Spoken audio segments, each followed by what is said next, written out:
I'm glad to be at the EPI this morning. For 25 years, your distinctive and important voice has helped underscore in our national debate the central importance of economic policies that support a growing, striving, proud American middle class. It is by what happens to the middle class that our economic policies ultimately have to be judged. Success for the middle class means a better life for our citizens. It means upholding a 250-year tradition of children whose lives are better than their parents. And it is central to America's continuation as a role model for the world. I want to say a brief word about what we have done over the past 2 years, to strengthen the American economy, and then turn to what I see as the great challenges we face in the years ahead if the American economy is going to work for all of our people. Just as scholars continue to debate how close we came to nuclear conflict during the Cuban Missile Crisis, they will continue to debate just how close the American financial system and economy came to all-out collapse in the 6 months between September of 2008 and April of 2009. What we do know is this, that during that time the stock market fell more sharply than in the 6 months after Black Tuesday in 1929. That global trade declined more rapidly than in the first year of the Great Depression. And that the economy was not self-equilibrating. A variety of vicious cycles were pulling it down even deeper at a rate of 700,000 jobs a month at the worst of it.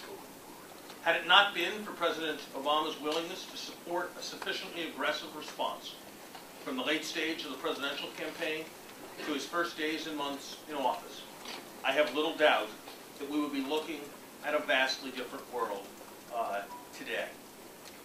Yet, while the economy may be out of the intensive care unit, the patient now faces the long road of not just recovering from previous affliction, but beginning to address chronic ailments.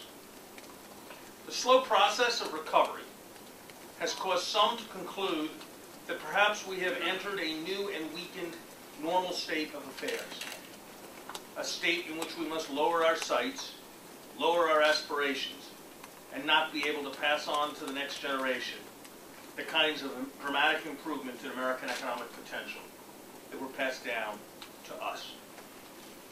President Obama rejects this view, and so should the rest of us. With the right approach, we can and we will resurrect, rebuild, and renew the American economy. To do this, we need to do two profoundly important things in the years ahead.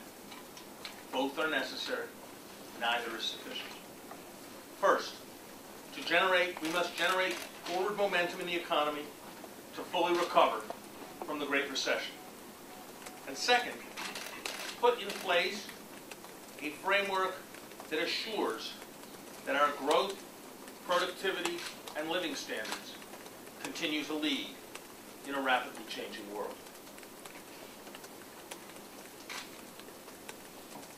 We must do everything we can to ensure that this recovery is as rapid as possible.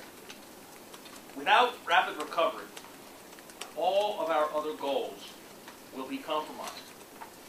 There will be no prospect of reducing medium-term budget deficits while simultaneously increasing investment in human capital. No prospect of competing successfully and remaining an example to the rest of the world. No prospect of restoring growing living standards for the American middle class. And above all, no prospect of putting 8 million people who should have jobs back to work. What is holding our economy back? When unemployment has been above 9% for 19 straight months, when the job vacancy rate is at near record low levels, when 8 million houses and countless countless square feet of office space and retail sit empty, when capacity utilization in the nation's factories and on its railways and highways is nearly as low as it has been in any period since the Second World War. There cannot be any question that the constraint on our economy now and for the next several years will be the lack of demand. I am under no illusion that increased demand alone is sufficient to restore America's economic health. But it is an unquestionably necessary component of a full recovery. Unfortunately, the approaches we have become used to over the last 50 years to supporting demand in a market economy are not open to us today. Base short-term interest rates cannot be reduced below their current level of 0. And in the face of excess capacity and excess debt, it is not clear that even if they were possible, falling interest rates would be terribly potent in convincing consumers and businesses to spend more. We need less traditional approaches. Take exports. It is always the case that when we export more successfully, we are more prosperous. But when the economy is demand constrained, as it is now, increases in exports have a far more potent effect, because with excess capacity, more exporting does not mean less of anything else. That is why agreements like the one we recently concluded with Korea are important, as is the breadth of the support it has received.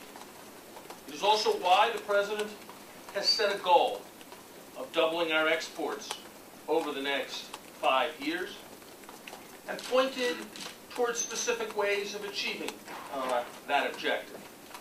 Enforcing our trade agreements, relaxing export controls, standing up directly and diplomatically for the interests of American producers, and perhaps most important, insisting in global fora on the rebalancing of the global economy. Promoting exports, though, will not be enough to assure adequate demand. In the decade prior to the current downturn, the American household and business sectors, if you added them together, spent close to 2% of GDP more than they earned. They were net borrowers. As a consequence of the developments of recent years, this situation has changed dramatically. Private spending now falls nearly 6% short of private sector income. That means the private sector has swung in its deficit by about 7.5%, from a 2% deficit from about a 2% deficit to a little less than a 6% surplus. That swing, all of which means less demand, is one way of understanding why we are suffering the aftermath of the worst recession in 50 years. It is right and necessary for government to counteract private sector deleveraging. Even with all the fiscal measures of the last several years, total borrowing in the American economy has failed to grow for the last 2 years. That is the first 2-year period since the Second World War when total borrowing in the American economy has not increased. Let me be clear. Even with our deficits, the deficits have fallen short. They, of course, mean extra debt. But the amount of extra debt is less than the amount of reduced borrowing by the private sector. Increased federal borrowing has offset, but only partially, deleveraging in the private sector. That is why the recent tax agreement concluded between the President and congressional leaders is so important. It averts what could have been a serious collapse in purchasing power and adds far more fiscal support than most observers thought politically plausible. Through an extension of unemployment insurance, a payroll tax holiday, refundable tax credits, and business expensing. That's why independent estimates of job creation over the next year or two are being revised up by 1.5 million or more. These measures not only support jobs, but also our medium-term goal of deficit reduction.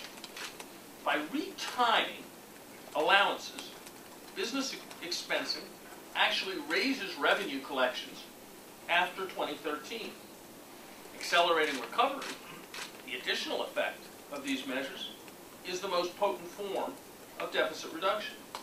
Indeed, a 1% increment to GDP in 2013 or any year afterward reduces the deficit by more than $40 billion. To be sure, this legislation is a compromise. The President strongly opposed the continuation of high-income tax cuts and especially opposed the estate tax relief that benefits only 6,400 of the country's least needy families. These concessions were the price exacted by the congressional minority for the fiscal support that will provide a significant impetus to the economy. But be clear, compromises that were necessary with a weak economy in 2010 should be inconceivable as recovery accelerates in 2012. Now, the extraordinary gap that I referenced a moment ago has opened up between private saving and private investment. The tax compromise will help, but it's not enough. At a time when real interest rates, even over 30 years, are less than 2%. At a time when construction unemployment is nearly 20%.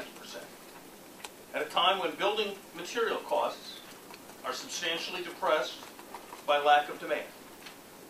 What better time to invest in renewing and upgrading our nation's infrastructure, working off a backlog of deferred maintenance and insufficient investment. A substantial, sustained effort to rebuild America should be at the top of Washington's priority list next year. These measures, taken together, will accelerate recovery. Accelerating recovery and increasing demand will mean more workers with jobs, more employers in a position to provide training, more capital investment in capacity for the future, more revenues for state and local governments to make the investments that are crucial for them. Without increased demand, we are not in a position to pursue our longer-term objectives. In a demand-constrained economy, like the one we have today and will have for several years, in a certain sense, economics is turned topsy-turvy. As Keynes pointed out with his celebrated paradox of thrift, individual efforts to save more lead to less total saving.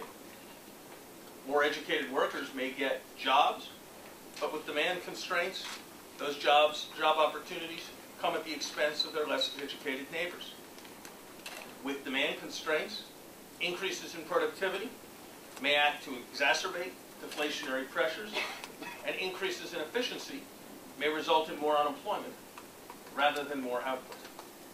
That is why we have to drive recovery and remove the demand constraint on the economy. At the same time, it is essential that we recognize that fiscal and monetary policy, or increases in demand, never made a society prosperous, fair, or strong. We need to renew the American economy for a century that will be very different from its predecessor.